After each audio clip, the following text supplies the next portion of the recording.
Welcome to Hema Now, the podcast where we bring you the latest breakthroughs and expert insights from the world of hematology. I'm your host, Dr. Jonathan Sakia, and today it's my great pleasure to welcome Dr. Fredrik Schjesvold to the podcast.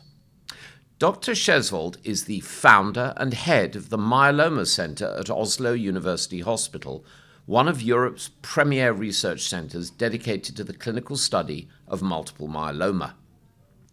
When he isn't advancing the field of hematology, Dr. Schjesvold can be found on the golf course, and he's also an avid lover of all things books, films, cooking, and football. A busy man indeed. So it's a real pleasure to welcome Dr. Fredrik Schjesvold to the podcast. So without further ado, here we go. So welcome, Dr. Fredrik Schjesvold. Lovely to have you here. Lovely to be here. Jolly good. So before we get into hematology, I always like to start with something personal. And I have to ask, who's your favorite football team, Fredrik? Number one. And if you could host a dinner for your favorite team or a group of fellow golf enthusiasts, what would you cook and what book or film would you recommend? Okay. So I have a favorite football team from 1984. It's Manchester United. Just a recent good experience this Sunday. But I also have a favorite football team in Norway. It's Bodø/Glimt from my hometown, who's doing extremely well in Europe League now. It's a small town with 50,000 people, so quite impressive to beat Portuguese top teams and Turkish top teams. They lost 3-2 to United recently, but that was okay for me. So cooking to friends and colleagues, I have a sort of signature starter dish, which is bolinhos from Brazil, where you use cod, lightly salted cod, and mix it up with truffle oil and some other spices, and you fry them in like you fry pommes frites, and you serve it with a caipirinha, which is a very good start to a meal. And then my favorite fish to serve for main dish is turbot, and usually with some sort of Asian flavored additions. Books or films, I love both of them.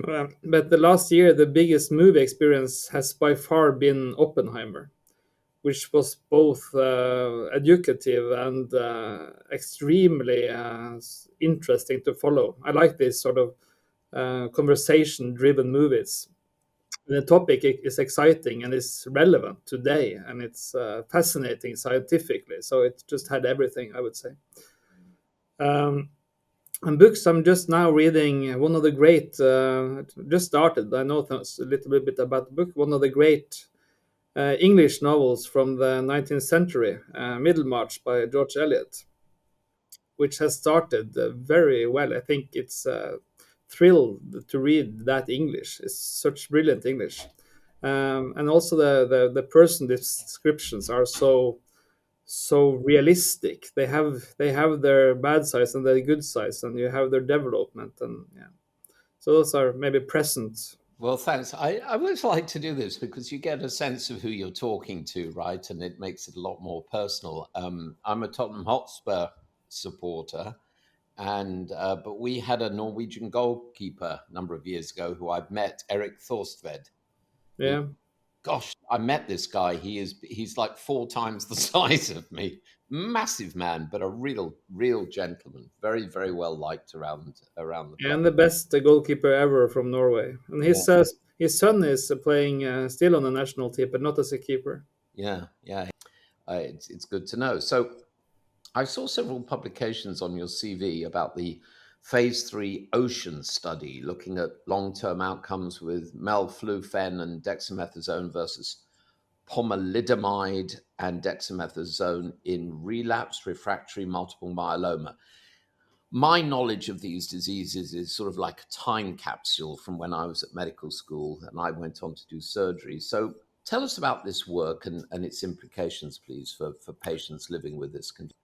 Yeah, it's unusually complex outcome of this study.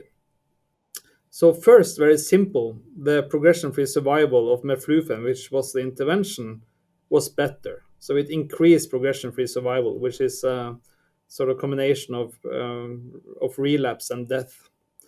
So that was good, and it's usually sufficient to be approved and to have a new treatment on the market. But at the same time, there was a trend, not significantly statistically significant, but trend towards increased mortality in the intervention arm, which of course is a problem.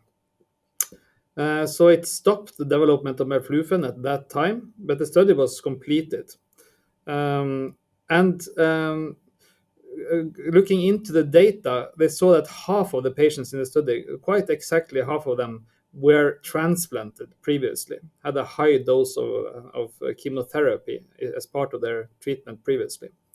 That half did not do very well with this treatment.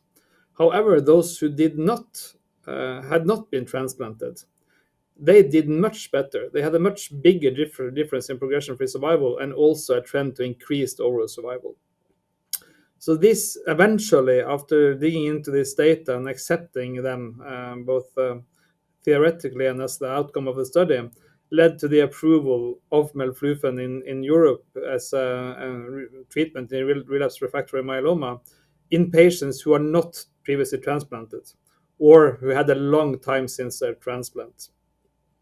So it eventually led to an approval. So it's now being used in Spain, in Germany, just now reimbursed in Italy. But it's a small company, so they don't have the sort of financial muscles to go everywhere at once. But it's getting into the market now as a result of this trial, even with some bumps along the road. Well, any advance is a good advance. I have a friend who's dealing with this diagnosis at the moment, so it's of personal as well as professional interest. I also saw that you've published on the efficacy and safety of, and please forgive me if I slaughter the names of any of these drugs.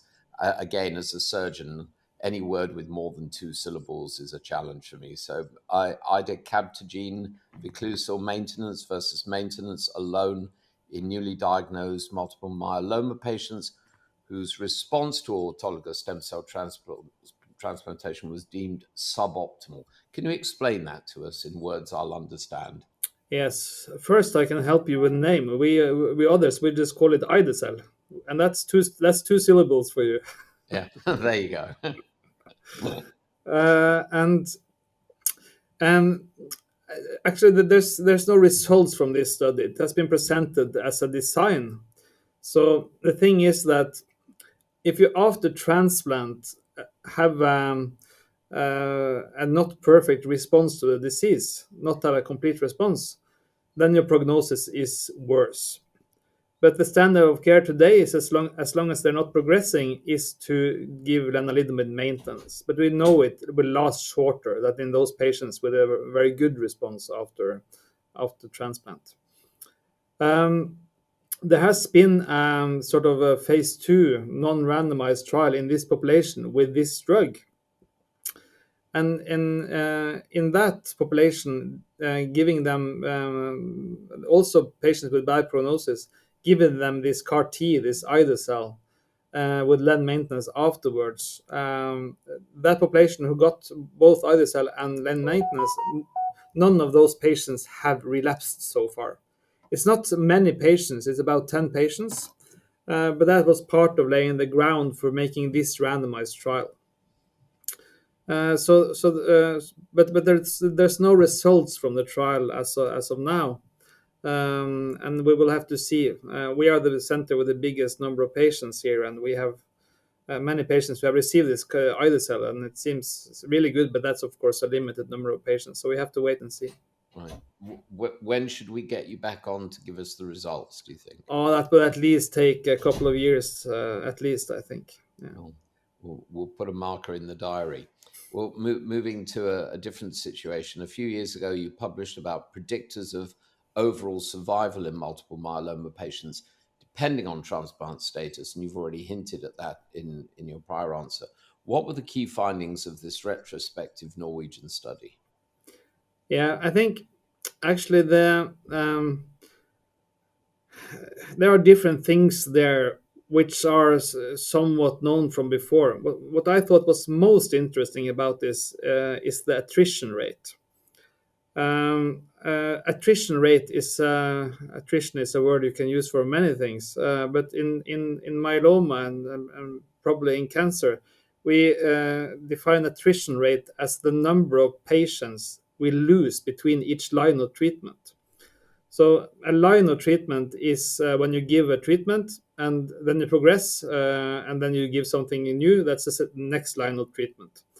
So, but what we saw was that in the uh, elderly, those who were not transplanted, the attrition rate between each treatment, actually those patients who die between treatments or during treatments, is much higher than we as clinicians think. We think that we give patients, all patients, many lines of treatment, but we tend to forget those who disappear between the lines. And also, of course, this is a population base, so some are also very elderly. So what we saw was that between line 1 and 2, and between line 2 and 3, and between line 3 and 4, and so on, you lose about 30% of patients between each line in the elderly. So it means that after 3-4 lines, you are almost out of patients in routine practice. However, in the transplanted, this is very different. But then you have the whole younger population, and in that population, you see the attrition rate is much smaller. So then it's more correct that most patients get to fifth line, majority gets to sixth line, and so on. So, but it's a big difference in the elderly and the younger, and in both groups, I would say it's even more than you would guess when you ask clinicians, because you tend to remember those you see the most, the best. Yeah, absolutely. So, treating relapsed and refractory multiple myeloma remains a significant challenge. What are some of the innovative approaches or therapies which are currently being explored that excite you the most that we haven't discussed? Yeah, the field has been sort of totally changed the last, let's say, 4 or 5 years with the coming of CAR Ts and bispecific antibodies.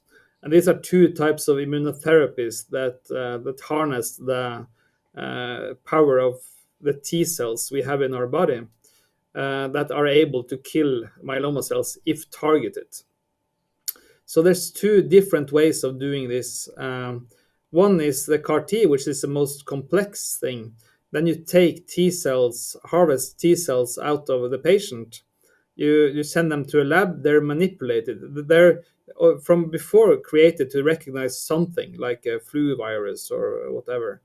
But you add another molecule in their on the outside of their cells that can recognize the cancer cells. Mhm. When you reinfuse this, it has tremendous activity.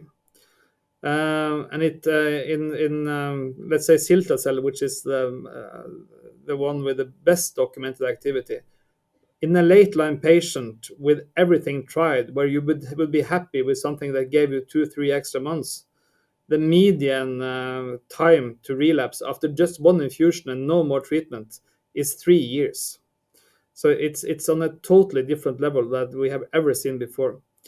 The other thing that we have seen is the bispecific antibodies. It's not as complex because it's just a drug you infuse or inject it.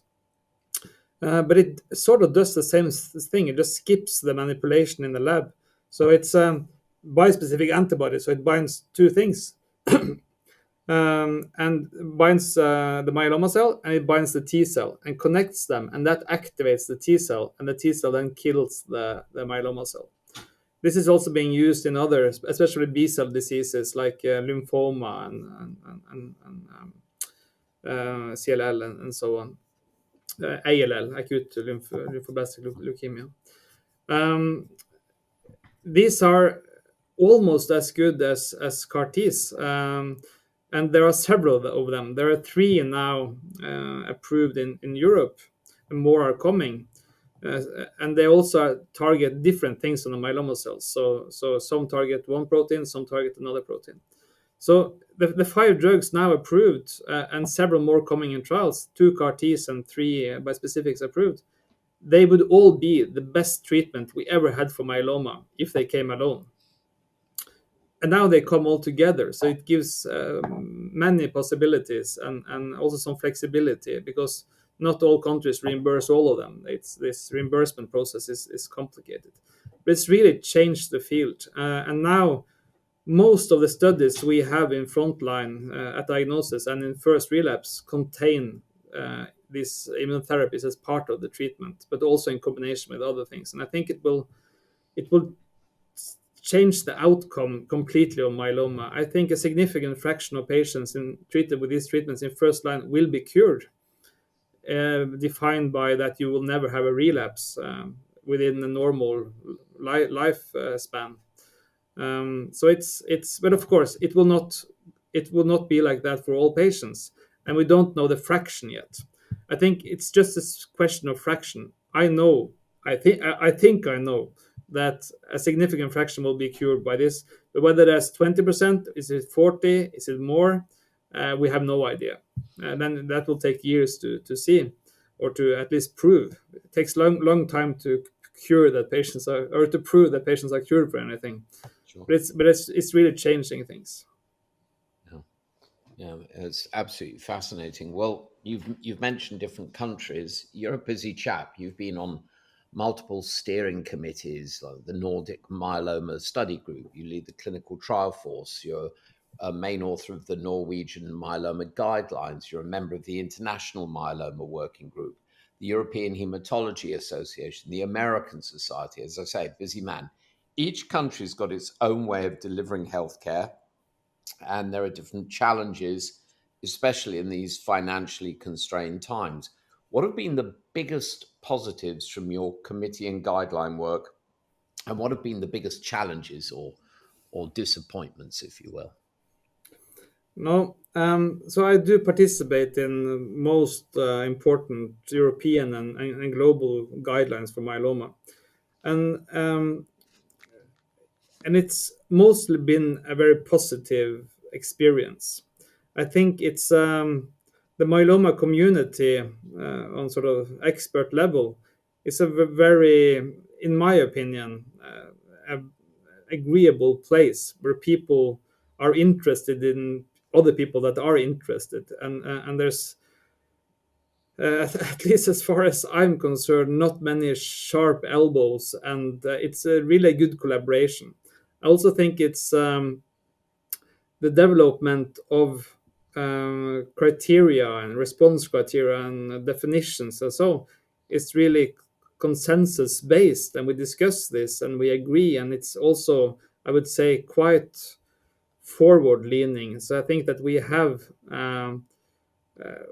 our criteria are good, and they are being changed when needed, not too often because that makes things complicated, but in a good way, I would say. It's and now I was mostly discussing response criteria and disease definitions, which is extremely important because we have to adhere to the same sort of rules when we do this. Um, when it comes to treatment guidelines, it becomes a bit more complicated because when you make, let's say, European or global guidelines, European, we have guidelines for sort of all lines of treatment, but for the global, it's been for relapse. Then it becomes very difficult because then you see how different people are thinking about the same data. So then these consensuses tend to be more lists of opportunities than actually advice. But that's probably okay. Each country also have their own guidelines where we can be more specific about what we think, and it's also the reimbursement policies are also very different. So you need to be aware of those when you recommend things. UK, for instance, has has some of the more trickier labels for their drugs, and actually quite unique for UK that they specify the line in which you can use a drug. In most other countries, it's from this line and beyond. So when you get to this line, you can use it also afterwards.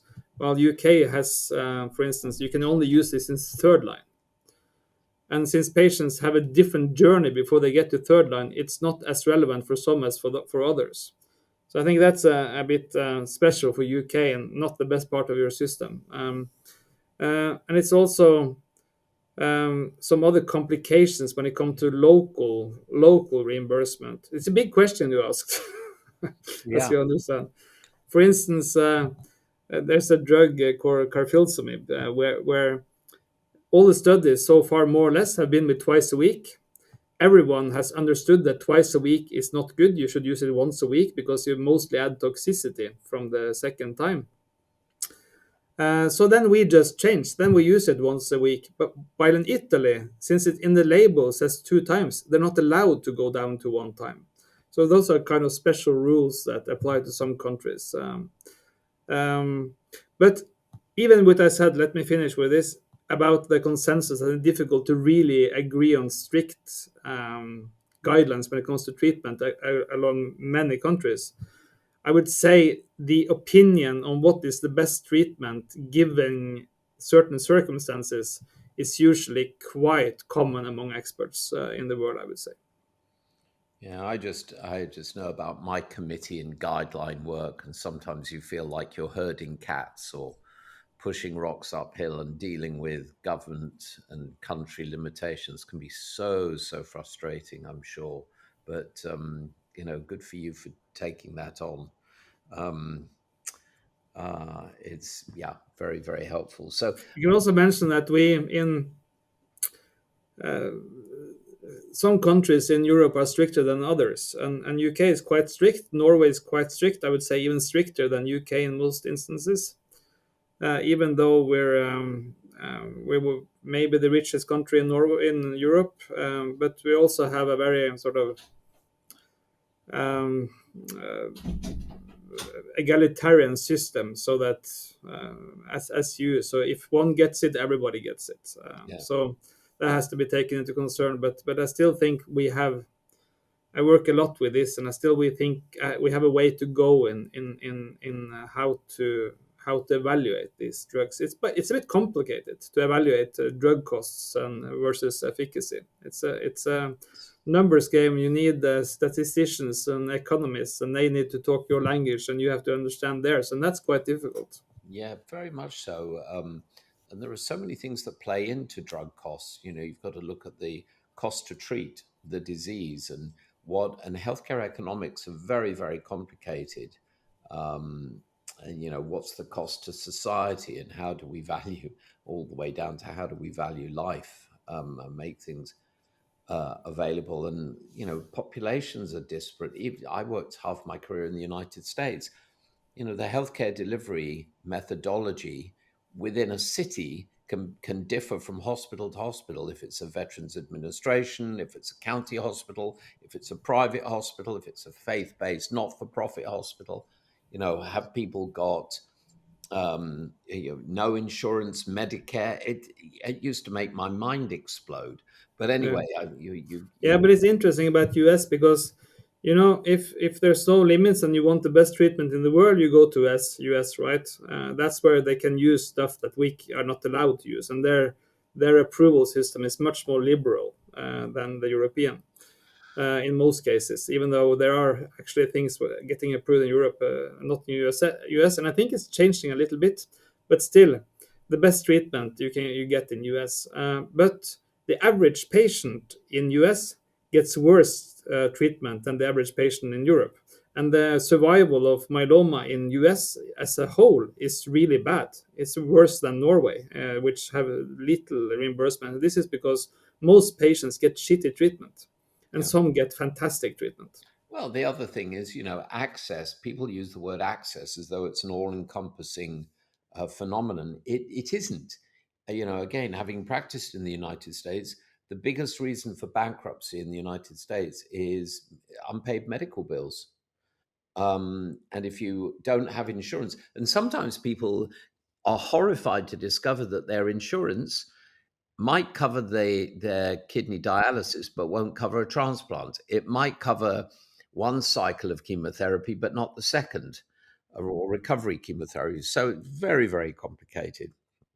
But I'm glad to know that smart people like you are working on it and working on it internationally, so that healthcare systems can learn one from another instead of all being siloed.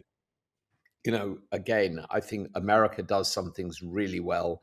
They do some things very poorly.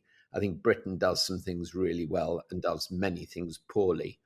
Wouldn't it be good if we actually shared best practices? But anyway, switching topics a little bit, Fredrik. Antibodies have gained significant attention recently as a promising treatment for antibodies, actually across malignancies.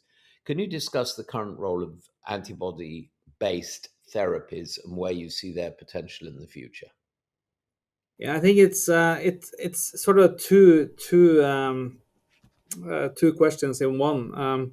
One is the sort of naked antibodies that just attach themselves to the myeloma cells and might induce death by itself and might need the immune system. Those treatments had been around for some time, but now has really entered first line treatment. So now the standard in all patients is to get antibodies targeting CD38 and also for long time treatment. This was published a year ago, presented at ASH last year. And it's been approved now in for long time treatment, also for the younger, which was the elderly was a couple of years ago. So from coming in 2015-16 as a late line treatment that gives 3 months extra when you're treated with everything else before, the CD38 antibodies are now standard of care in first line, giving 6, 7, 8, 9 years overall survival, starting with progression-free survival and longer overall survival, but shorter in the elderly than in the younger. But for the younger, the progression-free survival will probably pass 10 years with this treatment for a long time.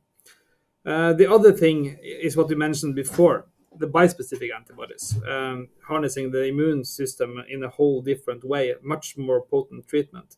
That will change things even more. So there are even people discussing whether the golden age of myeloma trials is sort of have peaked, because the things we are doing now are so efficient that the need for new myeloma drugs in the future will be less.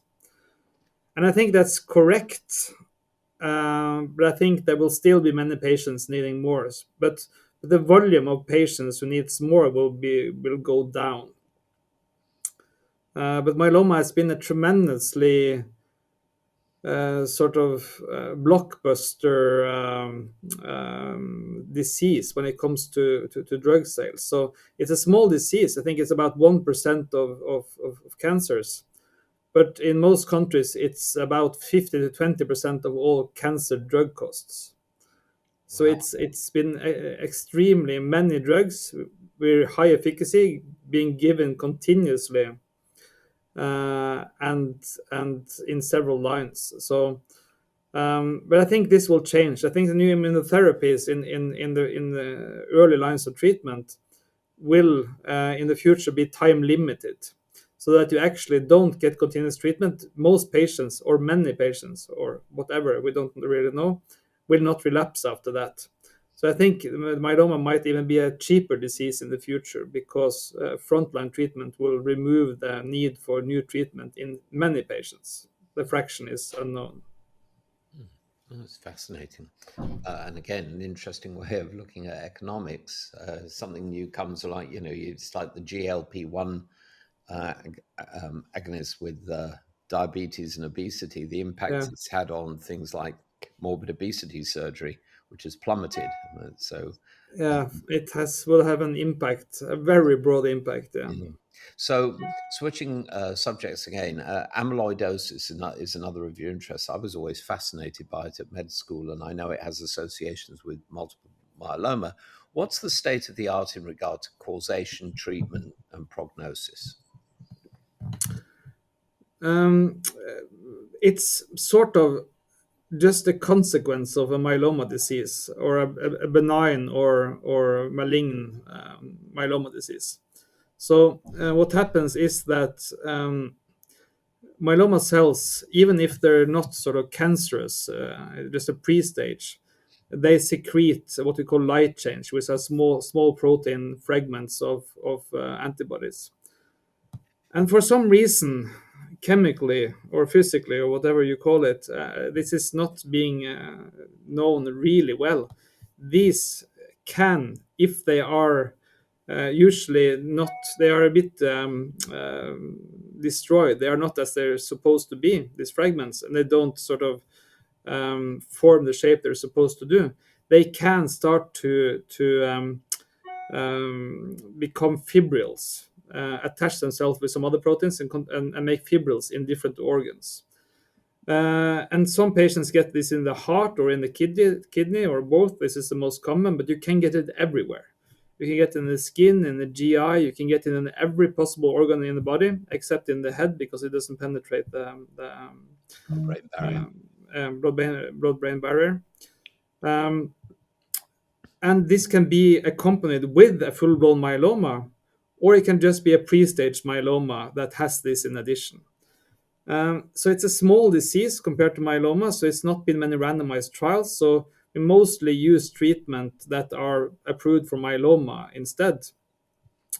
But some years ago, and updated now in December with survival results, is the first randomized trial showing a benefit of a new drug. And that has been showed further. It has been approved in US and Europe.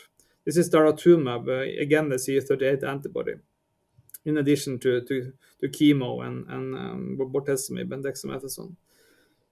Previously, it was approved based on renal and heart response, that their heart and or renal function got better.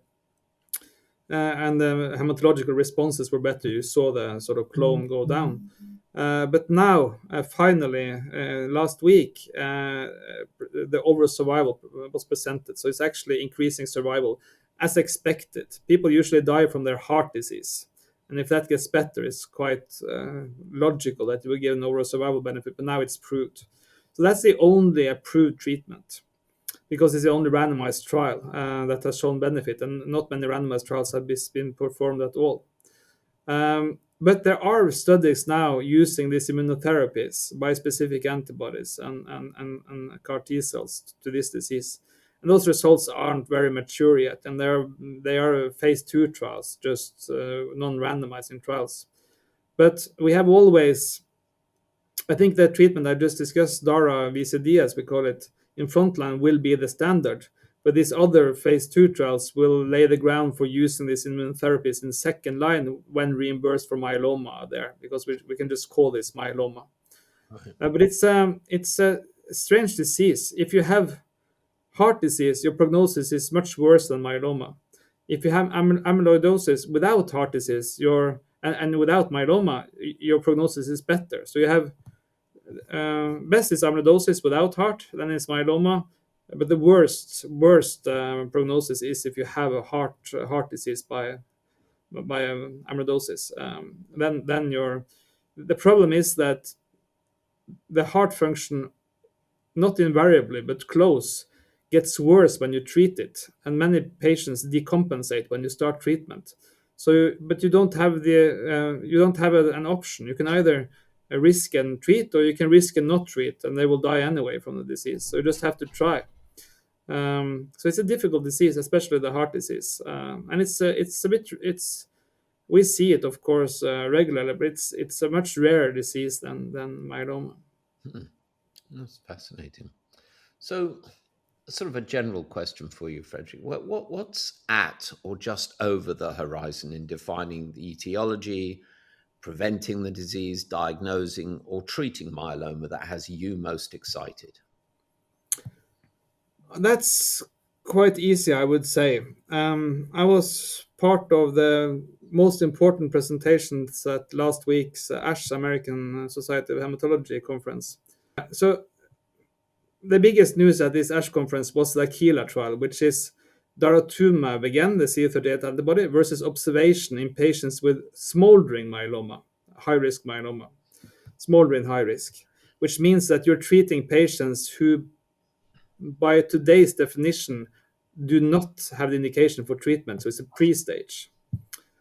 And this study with only daratumumab monotherapy for 3 years, after 4 to 5 years, the mortality was reduced by 50% in treating something we today do not treat. So I think this is extremely important and will change things. Um, I'm not sure how yet, because there's two sort of typical ways of thinking that should change it. One thing is to do as they did in the trial, pick the high-risk smoldering myelomas, treat them with this simple monotherapy for 3 years, and then wait for myeloma to eventually relapse probably. The other way, which I am more inclined to, is to try to say, okay, now we have proved that you get overall survival benefit from treating at this stage also. We should include them in the criteria, diagnostic criteria of myeloma, and just call it myeloma and start the real treatment. So we have showed that it's beneficial to get treatment. Now we should give them the best treatment instead of some quite weak and sufficient treatment. But that discussion will be difficult because you will have worries about overtreatment also in patients who might not need it and can live a long time without treatment. And then you have the other sort of, yes, but as a group they will live longer. So it's a difficult discussion. So what I hope that this study and others coming up will lead to in the future is that the definition of who is really high risk will be better. This study was very inclusive, so that there were lots of ways to be defined as high risk. So when we look more closely at this data, maybe we can pick out those who really needed the treatment and those who didn't need that, those who did very well in the observation arm also, and be more specific individually about who needs to be treated early and not. I think we will get there with this data and with more data in the future, and so that don't we're not as unsure about who should be treated early. Yeah, yeah. It's there was the old aphorism we were taught, which is you spend your first few years in surgery learning how to operate, your next few years learning when to operate, and the remainder of your career learning when not to operate. So working out which patients do and do not merit which treatment is probably the next phase of discovery. So my final question for you, which is something I like to ask all guests, is that if you could I like fantasize. to ask of all my praise. um, yeah, if you had 3 wishes for your area of hematology, what would you wish for? Well, if you can wish for anything, I would like first to that when a drug has proved its benefit and been approved by FDA or EMA, it should be available to all. Of course, not possible, but that's a wish. Another wish is that I would like governments to be more enthusiastic about clinical trials when it comes to resources to do them.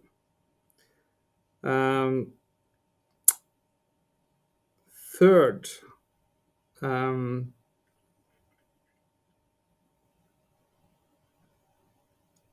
have to be picky with my third.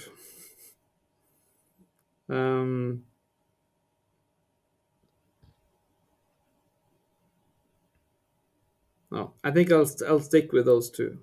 Okay, well, you can give a wish away. That's Yeah. perfectly allowable. The third wish is that I want every wish I make in the future to be granted. There you go. That's creative. So, unfortunately, that's all we've got time for today. I'd like to thank Dr. Fredrik Schjesvold for sharing your incredible insights, your expertise with us. Please continue doing what you're doing. You're making a huge impact in the world for people living with these diseases. It's been a real pleasure having you on the podcast. Thank you for having me. It was a pleasure. Well, I hope you enjoyed that episode of Hema Now, our bi-weekly podcast on hematology. Please consider subscribing on either Apple Podcasts or Spotify, or frankly, wherever you get your podcasts, so that you never miss an episode. Like us on social media, tell your friends and colleagues, and please check out the archives because they're growing if you've missed any episodes.